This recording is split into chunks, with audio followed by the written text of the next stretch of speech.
बिस्मिल्लाहिर्रहमानिर्रहीम। अस्सलाम वालेकुम नाज़रीन, आप यूट्यूब चैनल देख रहे हैं। मैं इमरान खान हूँ। नाज़रीन, पाकिस्तान में उल्टी गंगा बह रही है। जिस किस्म की ज़िम्मेदारी का और समझदारी का सबूत देना चाहिए था रियासत को या रियासती इदारों को, वैसी ही ज़िम्मेदारी और समझदारी का सबूत पाकिस्तान तहरीक इंसाफ ने दे दिया। तहरीक इंसाफ ने DG/ISPR की प्रेस कॉन्फ्रेंस का 24 घंटे गुजरने के बाद जवाब दिया, बल्कि 24 घंटे से भी ज़्यादा टाइम हो गया था। और उसमें सलमान अकरम राजा साहब थे, बैरिस्टर गौहर साहब थे और साथ में असद कैसर साहब थे। ये तीनों लोग बैठे और उन्होंने बड़ा तफसीली जवाब दिया DG/ISPR की प्रेस कॉन्फ्रेंस का। लेकिन जो अहम बात मुझे इसमें लगी कि इन्होंने बड़े तरीके से जवाब दिया, और जिस तरह DG साहब ने गाली दी, बदतमीज़ी की, इस तरह के अल्फाज इस्तेमाल किए जो उन्हें ज़ेब नहीं देते। उन्हें तो चले, उनकी अपनी शख्सियत है, हो सकता है उनकी आदत हो इस तरह की गाली बदतमीज़ी करना, लेकिन जो यूनिफॉर्म उन्होंने पहना हुआ है उसका तकद्दुस उन्हें रखना चाहिए था और इस किस्म के अल्फाज इस्तेमाल नहीं करने चाहिए थे। बहरहाल मैं बड़ा सोचता रहा 24 घंटे तक कि एक्चुअली ये DG साहब ने किया क्या, ये क्यों कर दिया उन्होंने, इतना बड़ा अपने पाँव पे कुल्हाड़ा क्यों मारा उन्होंने। तो जो मुझे वन लाइनर इसका समझ आया ना, वो ये है कि DG/ISPR अहमद शरीफ साहब ने पाकिस्तान की फ़ौज पर अब तक का सबसे बड़ा खुदकुश हमला कर दिया। यानी फ़ौज का हमेशा से ये कहना था कि वो सियासत में किरदार अदा नहीं करते, वो सियासत के अंदर नहीं रहते। ये चीज़ उनके लिए छेड़ बन चुकी थी। तो DG/ISPR ने एक सियासी लीडर को, उस सियासी जमात को, उससे जुड़े हुए बाकी लोगों को, सबको एक तरफ रख के उन्होंने रगड़ा दे दिया। हत्ता कि हम ऐसे कुछ जर्नलिस्ट, जैसे मैं हूँ, साबिर भाई हैं, बल्कि यहाँ पे बाहर कुछ और ऐसे लोग हैं जो सियासी लोग हैं, जिनमें गिल साहब हैं, ये क्या नाम है इनका, शहजाद अकबर साहब हैं। अब ये वो लोग हैं जिन पे पाकिस्तान में जुल्म और ज़्यादतियाँ हुई हैं। शहजाद अकबर साहब के भाई को उठा के अगवा किया गया, उसे निशाना बनाया गया। शहजाद अकबर के ऊपर यहाँ बरतानिया में भी अटैक किया गया। तो इन लोगों की भी फ़ोटोज़ चला चला के जो है वो DG साहब वहाँ पे नफ़रत का इजहार कर रहे थे। ये इंतहाई मायूस कुन हरकतें हैं। एक जर्नल को ऐसी चीज़ें करना ज़ेब नहीं देता, लेकिन उन्होंने रज के नफ़रत फैलाई, रज के उन्होंने आग लगाई। और ये एक्चुअली उनके अपने इदारे के ऊपर उनकी जानिब से एक ऐसा खुदकुश हमला है जो अब कई दहाइयों तक इसके असरात रहेंगे। यानी अगर कोई शहादतें हो जाए या कोई और मसला हो जाए तो ठीक है, कभी ना कभी आपको सब्र आ जाता है, लेकिन ये मामला अब आपके साथ चलेगा। जैसे याह्या खान का दाग आज तक नहीं धुल पा रहा, वैसे ही ये दाग अब लग गया पक्का पक्का। कभी भी किसी भी दौर में कोई भी DG/ISPR इतना खुल के पॉलिटिकल नहीं हुआ। हत्ता कि परवेज मुशर्रफ एक डिक्टेटर था, लेकिन वो भी इतना खुलकर नहीं आया जितना DG/ISPR आ गए। इसके पीछे रीज़न क्या है वो मैं आपको बताता हूं, लेकिन पहले पाकिस्तान तहरीक इंसाफ की प्रेस कॉन्फ्रेंस, रीज़न मैंने पता करवाया, मैं आपको बताता हूं। अभी तहरीक इंसाफ कहती है जी हम ईंट का जवाब पत्थर से देने नहीं जा रहे। पहली बात उन्होंने कर दी जी कि हम कोई मुकाबला करने नहीं जा रहे DG/ISPR से। उन्होंने कहा कि जबकि हमारे ऊपर इल्ज़ाम लगाए जा रहे हैं, हमारे साथ जो कुछ हुआ वो आवाम को बताना ज़रूरी है। उन्होंने बताया कि ये गैर मामूली प्रेस कॉन्फ्रेंस है, हमारे ऊपर इल्ज़ाम लगे इसलिए हम जवाब दे रहे हैं। हमारे साथ जो कुछ भी हुआ वो आवाम को बताना ज़रूरी है। 180 सीटों के साथ हम आए थे, 91 के साथ हमें बिठाया गया असेंबली में, इतनी सीटें छीन ली गई। और इमरान खान ने हमेशा कहा कि मुल्क भी मेरा है, फ़ौज भी मेरी है।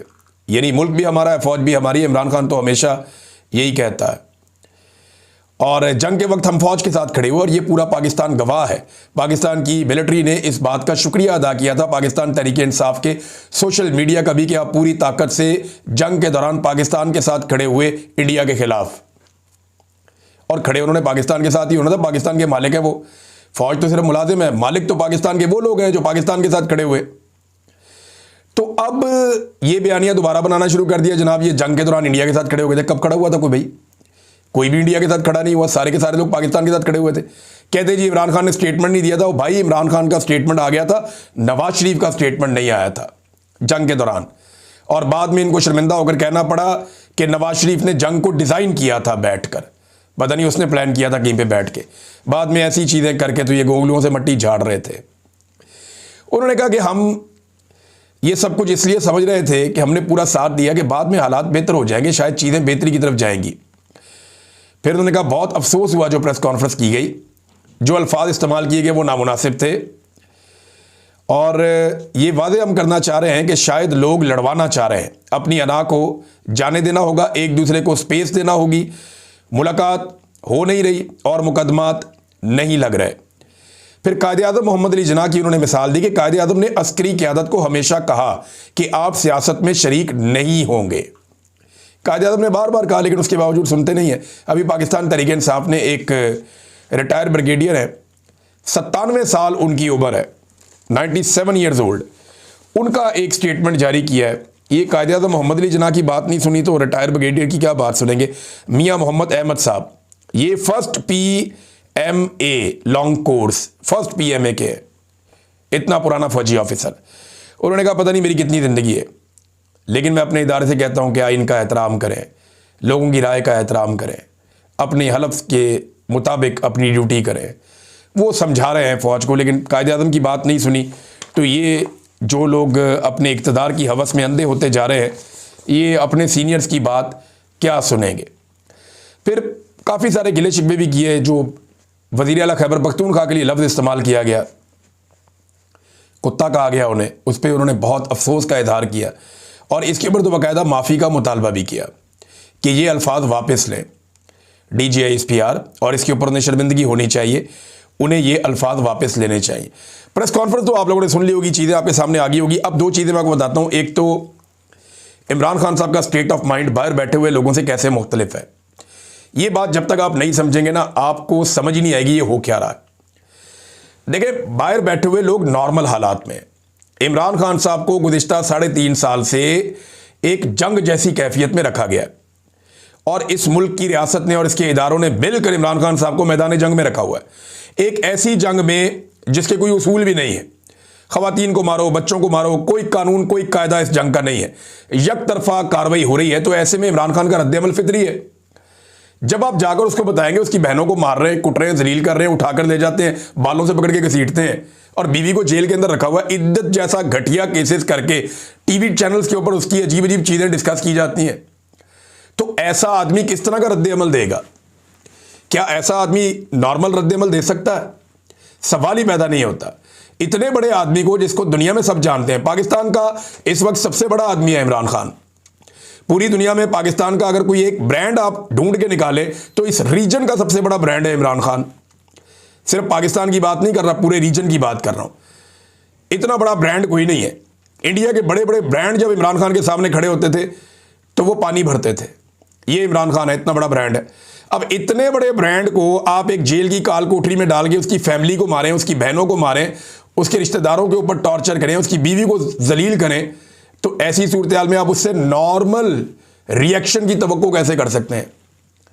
हाँ, लेकिन जो बाहर बैठे हुए लोग हैं, जिनकी बीवियां अपने घरों में हैं, जिनकी बहू बेटियां महफूज हैं, जिनकी माएँ महफूज हैं, जो खुद एक AC वाले कमरे के अंदर बैठ के आराम से अर्क-रेज़ी करते हैं, अपने फैसले सुकून से बैठ के इत्मीनान के साथ कंफर्टेबल इन्वायरमेंट में करते हैं, उनकी मेंटेलिटी में और एक ऐसे शख्स की मेंटेलिटी में जिसको आपने जंग के अंदर रखा हुआ है, फ़र्क होना चाहिए। फ़र्क होना चाहिए। इसके बावजूद इमरान खान साहब बहुत होल्ड करते हैं, ऐसी बातें करते हैं कि वो पाकिस्तान के लिए आज भी कहते हैं बैठने के लिए तैयार हूं मैं, तो फ़ायदा उठाओ इससे। इमरान खान की बहन अलीमा खानम ने एक बात की, बात बड़ी इंटरेस्टिंग है, मैं यहीं पे आपको सुना देता हूं, फिर आगे लेकर जाऊंगा बात। उन्होंने कहा जी इमरान खान रिहा हो जाए तो क्या होगा? इनको पता नहीं है किस चीज़ का डर है इमरान खान से। इमरान खान किसी से इंतकाम नहीं लेंगे। इमरान खान के आगे कोई रोए तो इमरान खान माफ़ कर देते हैं। इमरान खान का मसला ये है कि उनका दिल बहुत नरम है। इमरान खान पाकिस्तान के अमन पसंद शख्स हैं, ये अलीमा खानम ने कहा। अब ये रोने का मशवरा किसको दिया अलीमा खानम ने? अब फिर नाम ले लेंगे तो फड्डा पड़ जाएगा पाकिस्तान में। तो इमरान खान के आगे जाके रो ले चुप करके, रात के वक्त जाए आराम से। जिस आदमी को डर लग रहा है, बहुत खौफ है, बजाय इधर उधर भागने के, जाके इमरान खान के सेल के अंदर जाके उनको मिले, जाके थोड़ा सा रो ले उनके सामने। इमरान खान माफ़ कर देगा अगर किसी के दिल में यह है कि वो माफ़ नहीं करेगा। ये अलीमा खानम ने मशवरा एक दिया है।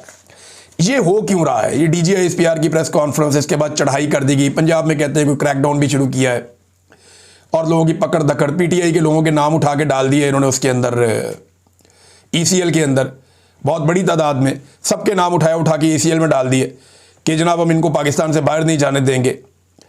यानी बानी PTI वहाँ तक चला गया जहाँ से वापसी मुमकिन नहीं हो सकती। फैसल वाडा जैसा बंदा जो है वो उठ के बड़के लगा रहा है जिसकी औकात ही कोई नहीं है। यानी एक आवारा किस्म का, एक बेनामी किस्म का सेनेटर है, वो कोई औकात टके की नहीं है। ये आदमी एक दिन अपने लीडर के साथ खड़ा नहीं हो सका।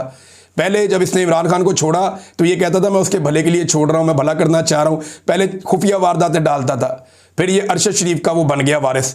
ये कहना शुरू हो गया कि जनाब मैं तो सबसे अच्छा दोस्त था, मुझे तो ये भी पता है, मुझे वो भी पता है, मुझे वो भी पता है। टके की इसकी औकात नहीं, इसको कुछ भी पता नहीं है।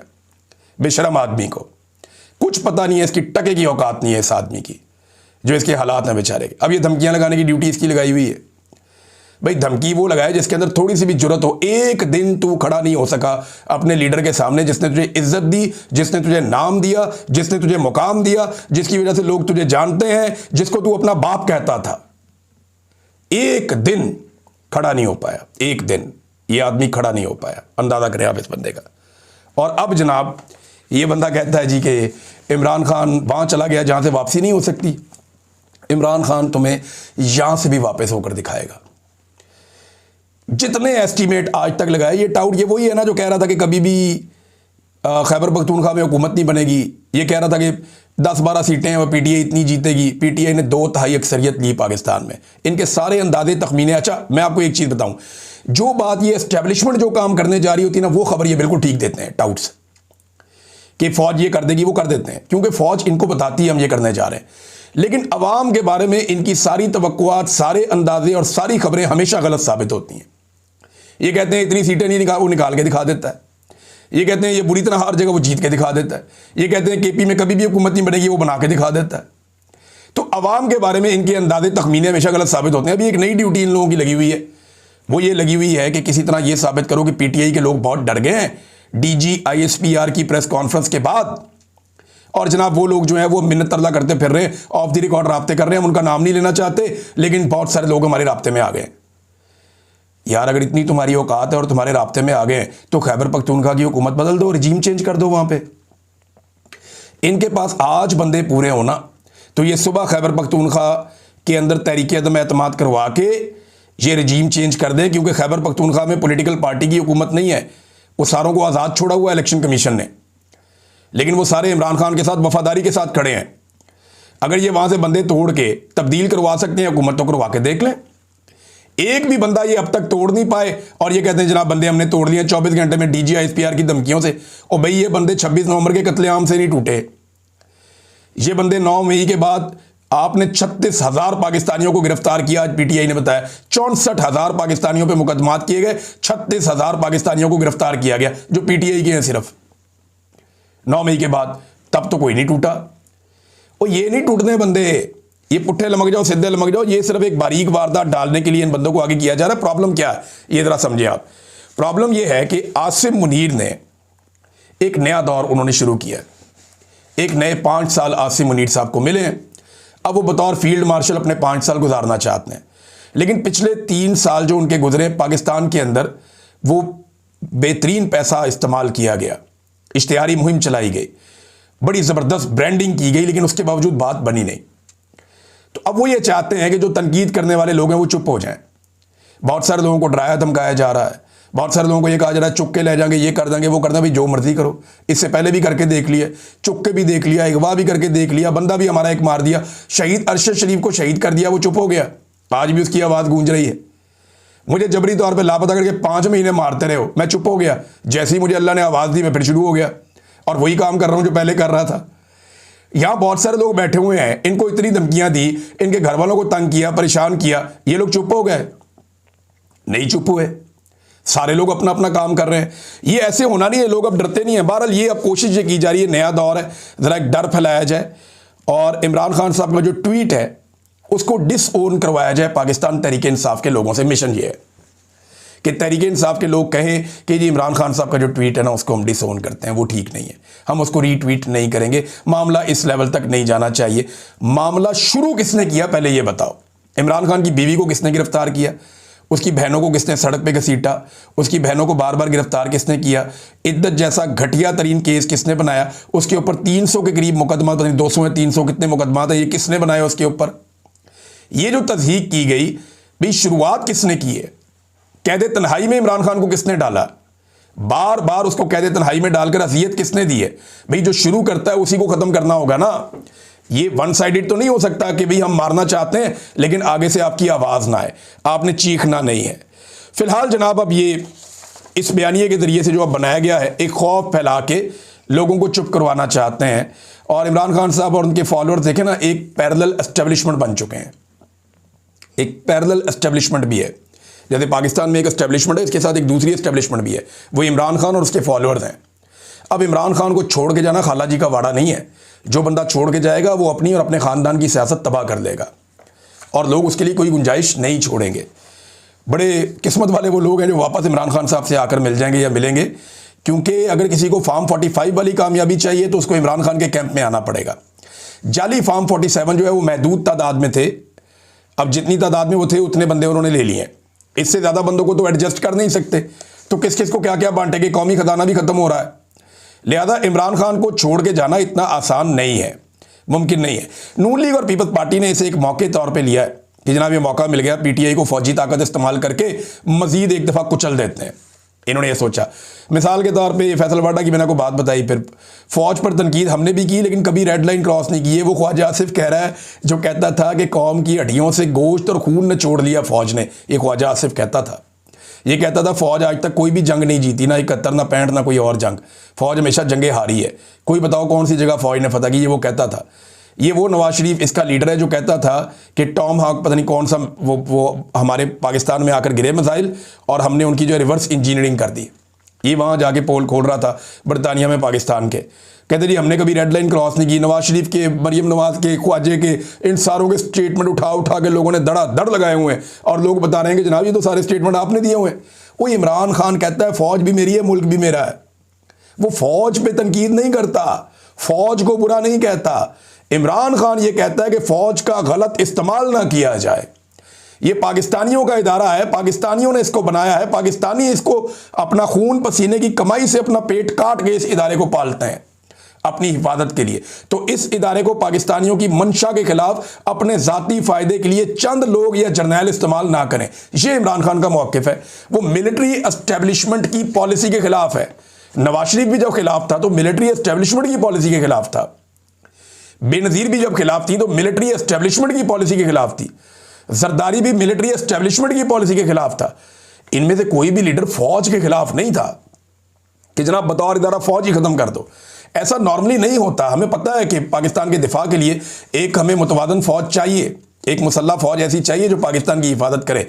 बहरहाल एटम बम बनने के बाद अब कोई इतनी ज़रूरत भी नहीं है, सारी दुनिया जानती है कि इनके साथ लंबा पंगा नहीं किया जा सकता। नाज़रीन, आज पाकिस्तान तहरीक इंसाफ का पेशावर में जलसा है, ये बड़ा इंपॉर्टेंट है। देखें, जो पाकिस्तान तहरीक इंसाफ की जो मरकज़ी क़यादत है उन्होंने बड़ी जिम्मेदारी का सबूत दिया, बड़ी समझदारी का सबूत दिया। लेकिन खैबर पख्तूनख्वा में जज्बात बड़े हाई हैं। हयाताबाद के अंदर तैयारियां हो रही हैं। समी इब्राहिम साहब वहाँ से हमें दिखा रहे थे पूरी जलसे की कार्रवाई रात के वक्त। मैं समी भाई की एनर्जी पे भी हैरान होता हूँ कभी कभी। समी भाई उम्र के इस हिस्से में भी जो है ना, वो हर जलसे से पहले जलसा गाह में रात के वक्त पहुँचते हैं और जाकर पूरी सूरत हाल बताते हैं कि यहाँ पर आज क्या है, क्या ज़बरदस्त रूटीन है उनकी। सर्दी हो, गर्मी हो, कुछ भी हो, वो जाते हैं और बड़े जिंदा दिल आदमी हैं। मैंने ऐसे लोग बहुत कम देखे हैं और बड़े बहादुर इंसान भी हैं। समी इब्राहिम साहब हमारे बड़े भाइयों की तरह शानदार आदमी है। वो दिखा रहे थे जलसा का, बहुत बड़ा जलसा का तैयार किया है, बड़ा स्टेज भी लगाया है। अब जो DGI-SPR की प्रेस कॉन्फ्रेंस के बाद वहाँ पे खैबर पख्तूनख्वा में जज्बात बड़े भड़के हुए हैं और जो कुत्ते का लफ्ज़ इस्तेमाल किया उन्होंने, उस पर पहले ही बहुत गुस्सा था, अब उन्होंने डायरेक्टली इस्तेमाल कर लिया और टॉक शो में बैठ के इनके बंदे आप कुत्ता कुत्ता कर रहे हैं। DGI-SPR ने कर दिया ना तो सबके मुंह को कुत्ता लग गया। अब कोई इधर बैठ के कुत्ता कर रहा है, कोई उधर बैठ के कुत्ता कर रहा है। अजीब अजीब अल्फाज ये इस्तेमाल करें, कितना मायूस कुन है और कितनी बुरी बात है। लेकिन आज का जलसा जो है वो देखने वाला होगा और इसके अंदर क्या बातें होती हैं, क्योंकि खैबर पख्तूनख्वा में नौजवान की आदत है, अग्रेसिव है, फ्रंट फुट पे रहते हैं। इमरान खान साहब ने कहा भी है कि फ्रंट फुट पे रहो, तो देखते हैं कि उनका वहाँ से किस तरह का रद्द अमल आता है। शहबाज शरीफ ने एक स्टेटमेंट दे दिया नाज़रीन। स्टेटमेंट है शानदार कारकर्दगी पर अगला इलेक्शन भी जीतेंगे। देखें, मुझे बहुत बुरा लगता है मियाँ साहब, माजी में एक ताल्लुक भी रहा है, लेकिन मैं इंतहाई मजबूर हूं। मैं और कुछ नहीं कहना चाहता। आपकी कारकर्दगी सिर्फ ये है, बस ये आपकी कारकर्दगी है। आप दोनों भाइयों ने दिन रात ये कारकर्दगी करके इक़्तिदार हासिल कर लिया, अपने केसेस माफ़ करवा लिए, अपने मुखालिफिन को जेलों में डलवा दिया। सवाए ये पॉलिश करने के कोई और कारकर्दगी आपकी है ही नहीं। तमाम आदाद शुमार, तमाम इशारिये, तमाम जितनी रिपोर्टें आ रही हैं आलमी सतह के ऊपर, जितने सर्वेज आ रहे हैं, वो सारे आपकी नाकामियों का रोज़ाना पोल खोल रहे हैं। पाकिस्तान की तारीख का रिकॉर्ड कर्जा लेने के बावजूद आपने पाकिस्तान की इकॉनमी का और पाकिस्तान में महंगाई का अपने बेड़े ही गर्क करके रख दिया। बेरोजगारी अरूज के ऊपर है, सरमायाकारी पाकिस्तान की तारीख में सबसे कम है। इतने बड़ा फेलियर, इतना बड़ा दूसरा फेलियर हमने कभी जिंदगी में नहीं देखा जो ये आप लोगों ने कर दिया पाकिस्तान के साथ। तो कारकर्दगी की बुनियाद पे, जिस कारकर्दगी की बुनियाद पे आप पहले आए हैं, इसी कारकर्दगी की बुनियाद पे अगर आपने वापस आना है तो मियां साहब फिर लगे रहें, यही आपका काम है। दोनों भाई मिलकर ये काम करें, इक्तदार आपको और आपके बच्चों को शायद दोबारा मिल जाए। लेकिन याद रखिएगा, एक जहाज जरूर खड़ा रखिएगा जिसमें बैठ के आपको निकलना पड़े, हसीना वाजिद की तरह एक जहाज, हेलीकॉप्टर जिसपे फैमिली के सारे लोग एडजस्ट हो जाएं फौरी तौर पे। एक जहाज जरूर तैयार रखिएगा मियां साहब, क्योंकि किसी भी वक्त ये कौम की गैरत जाग जाएगी और मुसीबत बन जाएगी। अब ये गुजरांवाला के जलसे की हालत देखें ना, यहाँ पे नून लीग ने जलसा किया जनाब, मरियम नवाज की बातचीत चल रही थी तो कैमरामैन कुर्सियां दिखा रहा था, साथ मरियम नवाज को दिखा रहा है, साथ कुर्सियां दिखा रहा है। आधी से ज्यादा जलसा का खाली पड़ी हुई है। अंदाजा करें, सारे पैसे लगा के, बजट लगा के, सरकारी मुलाजमीन को बैठा के सब करके देख लिया, फिर खाली पड़ा हुआ है। और वहां पे बहुत सारे लोग जोक दर जोक जलसागाह को छोड़कर जा रहे हैं। मरियम नवाज बात कर रही है, एक तरफ इमरान खान है जिसको देखने के लिए, सुनने के लिए पाकिस्तानी तरस रहे हैं, एक तरफ ये जनाब शरीफ खानदान। लोग बात ही नहीं सुनना चाहते। वो कैमरे के पीछे खड़ा हुआ बंदा कह रहा हो भाई किधर जा रहे हो, और तकरीर चल रही है तो लोग ऐसे करके ना, ऐसे लानत भेजो यार हम जा रहे हैं, तो लोग ये हरकत कर रहे थे। अंदाजा करें आप, ये यहां पे इनकी सियासत पहुंच गई। और वजह पता क्या है, जो मर्जी गवर्नेंस करो, कुछ भी करो, अव्वल तो गवर्नेंस इनको पता ही नहीं है गवर्नेंस के स्पेलिंग क्या है और गवर्नेंस होती कैसे। वो भी एक ग्लोबल रिपोर्ट आ गई है इनकी गवर्नेंस के ऊपर, जो इन्होंने बेड़ा गर्क किया पाकिस्तान में। जब तक आप मिलिट्री एस्टेब्लिशमेंट का सियासी किरदार खत्म नहीं करेंगे, ये मुल्क आगे नहीं बढ़ सकेगा, यहां इस्तेहकाम नहीं आ सकेगा। अब तक के लिए इतनी, अपना ख्याल रखिएगा, अपने इस चैनल का भी। अल्लाह हाफिज।